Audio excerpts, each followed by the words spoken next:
From Darjeeling, Republic brings you another story of the GTA official exposing the police on camera. In fact, we have proof substantial enough as we have GTA official Satish Pokhriyal's FIR copy. Sakal now joins me live to give us more information on this FIR. Sakal, very good morning to you. Take us through the details of this FIR and how it exposes the role of the police in the unrest of Darjeeling.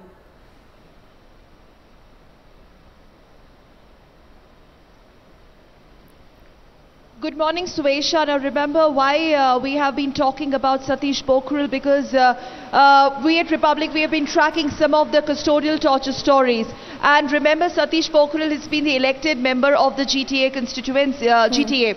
Now, we've spoken to his family. I'll first tell you what the family has been talking about. He was picked up from his house on Sly, that he's being taken for just a routine questioning, and that is something which happened on 12th, and the charges clamped on him were the arson and burning down or the torching down of the Gram Panchayat block in Bijanbari. And that was the last time his family saw him, that was the last time his family met him. Having said that, he was taken into judicial custody, and he was also taken into police remand for 5 days.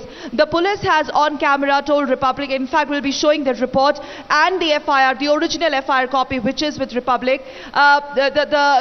He was first kept in police remand for 5 days, and he has been repeatedly telling his twin sons that he's been subjected to a lot of mental torture, so to say, not only intimidation but also putting a lot of pressure on him to accept that the arson happened, he was responsible for the arson. And the family, his cancer survivor father, his twin sons, have actually on Republic camera elaborated the fact that the day that loot, that arson and rioting happened in Bijanbari, he was with his family. Secondly, as he continues to be in judicial custody, now the Darjeeling police has clamped another case on him. Now the case is going back to something which happened at Banu Bhavan here on 8th.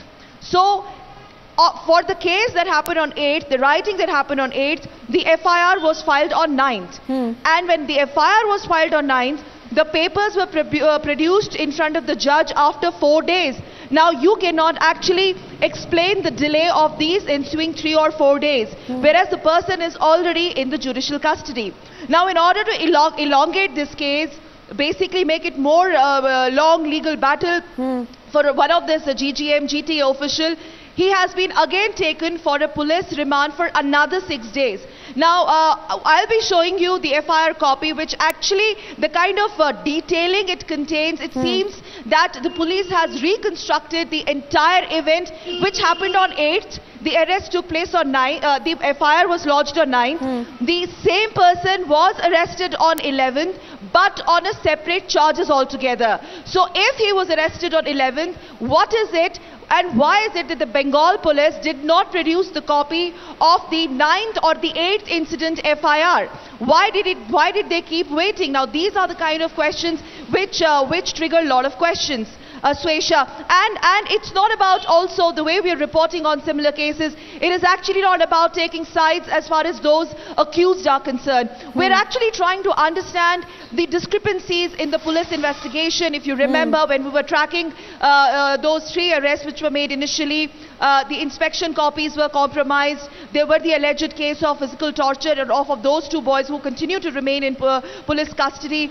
They have actually testified in front of the judge that they were physically tortured, whereas the inspection memo had no mention of it. So basically the moral of the story is that when something like this really comes up, it creates more and more distrust between the police and the people of Darjeeling here. And just to quickly mention, we've also procured the original FIR copy of Bimal Gurung and others. Remember, an FIR was clamped on him. He in fact has a lot of cases against him, and the latest one, quite shockingly, his wife Usha Gurung and the General Secretary Roshan Giri and couple of others. Now the cases, there are very, very serious cases clamped on Gurung and company.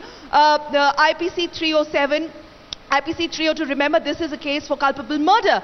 And if at all you are clamping a murder charge on someone, in the entire copy there is absolutely no mention of who has been murdered. Now the case, in case of Mahesh Gurung, the police has the FIR is all about making him and the others responsible for those clashes that happened on 17th of June, if you remember, where those 3 lives were lost. So now the police's theory is that those 3 lives were lost because of the clashes between the Gorkha Janmukti Morcha workers. And just a while back, we showed the report from Relling. We did speak to the family of Mahesh Guru, where they have actually, as a proof, the bullet which was procured from the spot, and it's an open secret now. So basically, how is it panning out? As far as the police is considered, they are saying that the casualties were the result of the clashes within the GGM. Absolutely, and GGM says it was the unprovoked firing, allegedly. These discrepancies that you're pointing out raises several questions, and we are going to come back to you at a later point to understand this further. For now, it's time for us to take a quick break. We'll be back.